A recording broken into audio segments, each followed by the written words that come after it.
fireworks to open it up, man. They said, we're going to get y'all excited before we throw the rest of these fights at you. The Train, Nate Landwehr fights Dooho Choi. And I messed up. I put an extra I in his name. So apologies, but that is the Korean Wonder Kid or Superboy or whatever the name is. Listen, homeboy came back as a revamped fighter, AJ. This dude has actually shown legitimate evolution in his game in a way that was surprising, because let me just pull up the numbers right here. I mean, he's not super old by any stretch of the imagination, but he's a 33 years old. You know, once you hit 30 or so, you don't really see too much evolution in these fighters.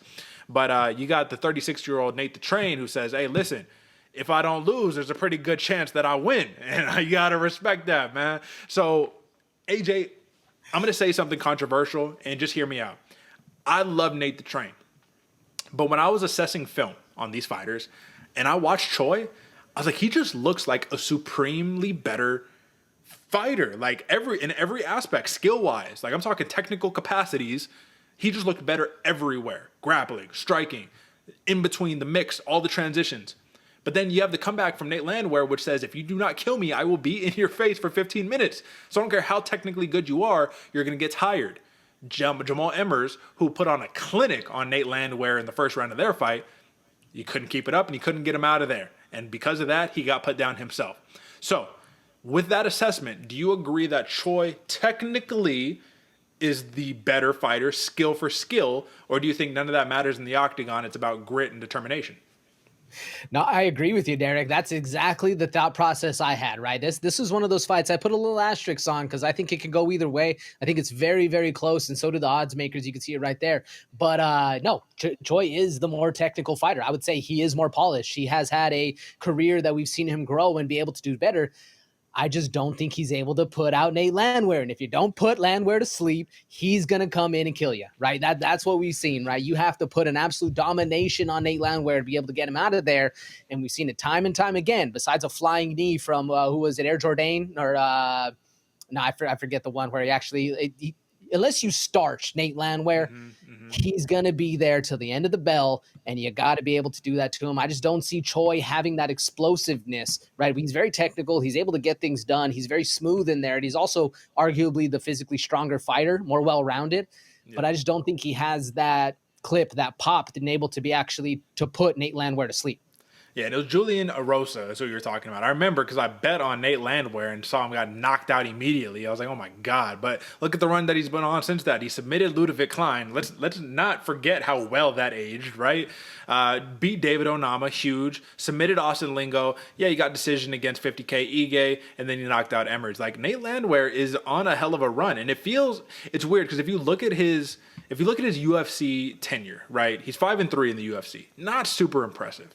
But like those wins are quality wins. So it makes sense for the the odds makers to say, oh yeah, hold on, let me go back to it. There we go. Nate Landwehr, right now, live odd, minus 135, favorite, plus 115 comeback for Choi. Like it makes sense to me to see that, especially when you look at Choi's last fight, and who was that against? It was Bill Algeo, right? But he put it on Bill, and he got him out of there. The fight before that, Kyle Nelson. And then before that, it was that 3-fight losing streak because, of course, the man had a big gap in his performance, right? So, again, I think that the difference in this matchup is that I don't think Choi sits there and just says, I'm going to slug it out with you. Just like in the Bill Algeo fight, I think he tries to mix it up at all levels. Take you down, get back up, land some big strikes, get into the clinch, do all the skillful things to be able to, in my opinion, plus 400 decision against Nate the Train Landwehr. I don't think he gets him out of there. I respect Nate the Train too much. I think he got to get hit with a real shot. But let's also not forget that right hand of Choi is an absolute piston. And if he lands that thing, it's going to be a problem. So I like the long play right here. I'm going to go to the over here in just a second. Give me any other argument that you have here for this matchup and for Nate the Train.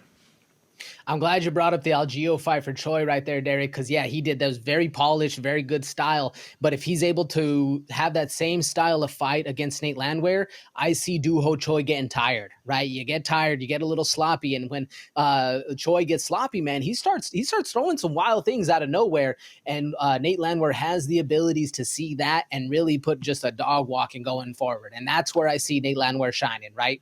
When the pressure starts happening, you're getting tired. This guy's not backing down at all.